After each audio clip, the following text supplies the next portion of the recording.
Halo semuanya, kembali lagi di channel Soft Great. Let's make something great.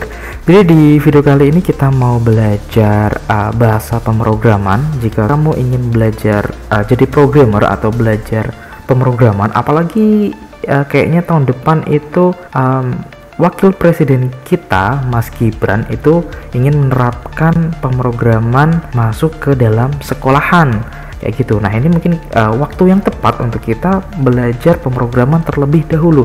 Bagi kamu yang ingin belajar pemrograman, tonton video ini sampai selesai ya. Jadi di video kali ini kita akan belajar bahasa pemrograman yang paling gampang menurut saya untuk dipelajari sekalipun kamu masih awam banget dalam atau kamu belum tahu bahasa pemrograman. Yaitu kita akan belajar bahasa pemrograman yang namanya Python. Oke, bahasa Python ini bisa dibilang lumayan gampang banget karena dia bahasa manusia yang nanti dia akan diterjemahkan ke bahasa mesin atau komputer kayak gitu. Yang kita siapkan apa sih? Mungkin untuk orang awam kita tidak perlu menginstal tools atau apapun dulu. Pastikan di sini misalkan saya akan menyiapkan browser nih. Jadi di sini saya cuman ada browser. Di sini ada Google Chrome yang sudah login akun Google kayak gitu ya. Pastikan kalian udah siap nih kayak gini. Nah, selanjutnya apa yang bisa kita lakukan?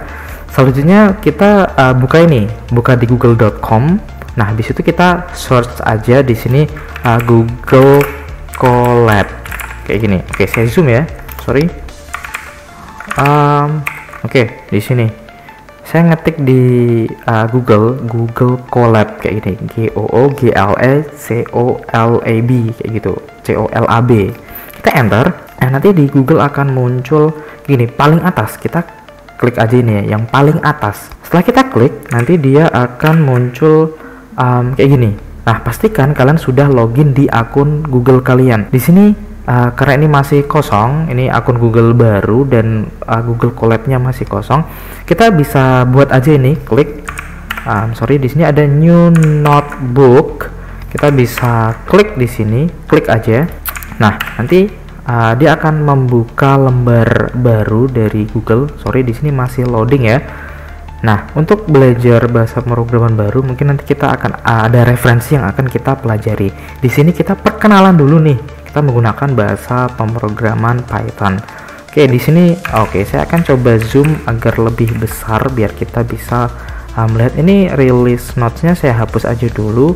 Oke, Google udah disupport ini ya, AI-nya mereka Gemini, atau kita bisa membacanya Gemini kayak gitu. Seperti bahasa pemrograman lainnya, untuk pertama kali kita belajar itu kita akan mencetak yang namanya hello world. Jadi bahasa pemrograman dulu yang saya pelajari pertama kali itu ada C++, ada Python, PHP, Java, dan yang lainnya. Itu pertama yang harus kita lakukan biasanya adalah hello world, mencetak hello world. Nah, untuk coding, nah ini ada placeholder atau notes di sini ya. Start coding or generate with AI. Nah, karena kita mau belajar ya, kita jangan generate dulu lah. Kita coding aja langsung di sini.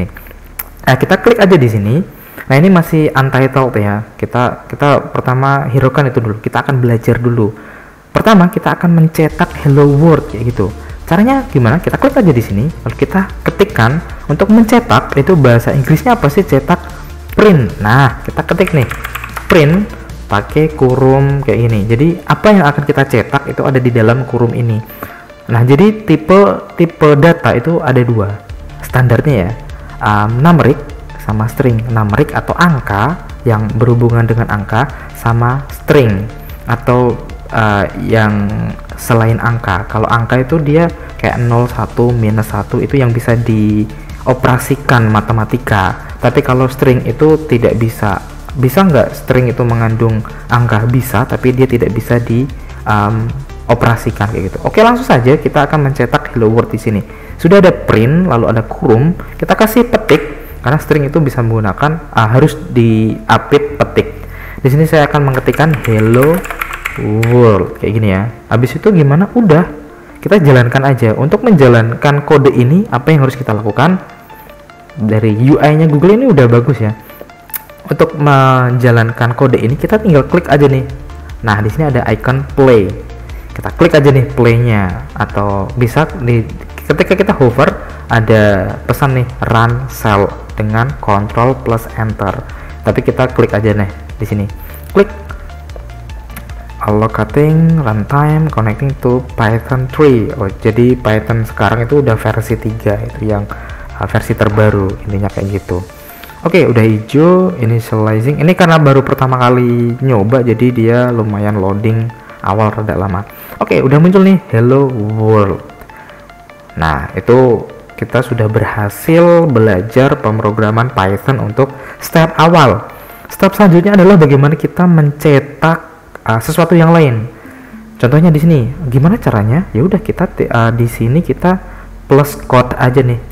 Nah, nanti dia muncul di bawahnya lagi. Kita continue aja nggak apa-apa. Jadi kita close, kita nggak pakai AI ya. Jadi historinya masih ada bahasa kode-kode yang udah kita coding sebelumnya. Oke, selanjutnya kita akan mencetak nama kita, misalkan print lagi, kita pakai petik. Di sini saya akan mencetak brand ini, yaitu isofgrade. Kita Ctrl Enter atau klik play, muncul. Kenapa ini lebih cepat? Karena dia sudah diinisialisasi di awal tadi, makanya lama, baru booting up, intinya kayak gitu. Terus ini udah cepat. Oke, isofgrade. Selanjutnya kita akan bikin kode baru nih. Kita akan mencetak nama kita. Print nama saya misalkan Iwan Safrudin. Ctrl Enter. Yap, kita sudah muncul nih Iwan Safrudin. Oke, ini step kedua ketiga kita mengenai mencetak tulisan. Berarti sejauh ini kita sudah bisa ya. Oke, selanjutnya kita akan mencetak angka. Kita plus code lagi. Kita akan mencetak angka, contohnya yaitu angka itu tidak pakai petik, jadi kita langsung aja, dia udah ada suggestnya nih. Ini diambil dari Gemini tadi. Kita escape aja. Kali kita akan mencetak angka, misalkan kita tahun sekarang ya 2024. Ini tidak menggunakan petik, berarti dia adalah tipenya numeric. Kita Ctrl Enter. Yap, 2024. Apa bedanya? Kalau sekilas ini tidak ada bedanya. Oke, selanjutnya kita akan coba lagi mencetak angka, tapi dia tipenya string. Di sini kita akan tambah kode lagi. Contoh di sini saya akan mencetak print 1. Ini 1 ya. Ketika kita Ctrl Enter, dia muncul 1. Tapi bagaimana kalau kita akan mencetak kayak ini? Print 1 plus 1. Kita Ctrl Enter. Munculnya adalah 1 plus 1. Tapi kalau kita mencetaknya tanpa petik, print 1 plus 1, Ctrl Enter, hasilnya adalah jeng jeng 2. Ini perbedaan antara string dan juga numeric. Jadi kalau numeric dia bisa dioperasikan, 1 plus 1 sama dengan 2. Dia bisa sejauh apa sih? Kita coba ya. 1 minus 2, hasilnya berapa? Kita kasih print biar ada operasinya, biar dicetak. Oh, ini kalau dia typo, dia ada underscore kuning, ini menandakan bahwa kita typo, berarti kita kayak gini. Nah, udah, kita coba Ctrl Enter, hasilnya minus 1. Jadi dia udah ngerti bilangan bulat ya. Oke, kita coba bilangan ini yang ada koma-komanya tapi desimal ya, kayaknya namanya desimal ya. Oke, kita coba print 0,5. Oke, FYI, for your information, kalau koma, kalau kita nulis biasa itu kan pakai koma kayak gini. Tapi kalau di bahasa pemrograman, koma itu diganti dengan titik. Ingat ya semuanya. Jadi koma itu diganti dengan titik. Jadi ini 0,5 ditambah 1, kira-kira hasilnya berapa? Ctrl Enter. 1,5. Dia udah ngerti ini ya berarti ya. Oke, kita coba lagi, satu lagi untuk ini. Gimana kalau dia 1 print 1/4, garis miring itu sama aja kayak per ya, 1/4 itu 1/4 atau bisa dibilang 0,25 misalkan. 1/4 ditambah 1 kayak gini ya, 1/4 tambah, atau gini aja sama-sama ini pecahan gitu ya, kira-kira bisa nggak ya? 1/4 ditambah 1/4 sama dengan harusnya setengah, ya kan? 1/4 tambah 1/4 harusnya setengah. 1/2 atau 0,5. Kita cek ini hasilnya seperti apa. 1 2 3 Ctrl Enter. Yap, hasilnya 0,5. Jadi bahasa yang paling mudah dipahami adalah 0,5. Makanya ketika kita di sekolah itu ketika ada bilangan pecahan itu ujungnya pasti dijadikan bilangan yang enggak pecahan. Kayak ini misalkan 0,5 kayak gitu. Oke, mungkin ini untuk pelajaran pertama kita ya, yaitu mencetak doang. Selanjutnya adalah apa? Yap, kita akan belajar tentang variabel, gimana dia bisa menyimpan ke dalam variabel. Variabel yang pertama yang akan kita lakukan adalah menyimpan nama kita. Gimana kita bisa kayak gini, misalkan ada variabel namanya nama, terus kita kasih tuh ada suggest-nya. Enaknya pakai Gemini sekarang kayak gini. Kita tap aja nih, tap, udah jadi. Terus kita run. Namanya Iwan Safrudin, print nama jadinya Iwan Safrudin. Udah enak banget dari Gemini nih. Jadi kita bisa belajar, tapi kita jangan sampai terlena sama auto complete atau suggest-nya dari AI ini ya.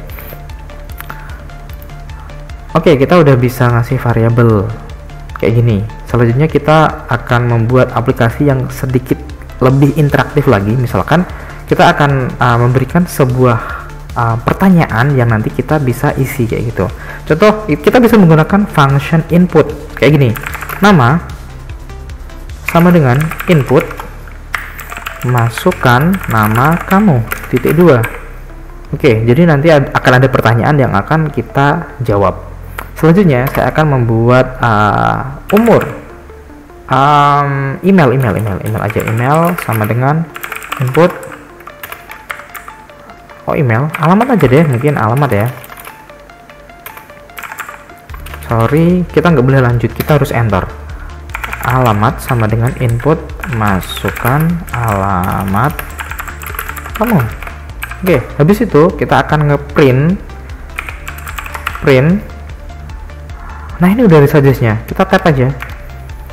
Nama kamu adalah nama, alamat kamu adalah alamat. Ini ada error, kenapa? Was not closed. Jadi ketika ada kurung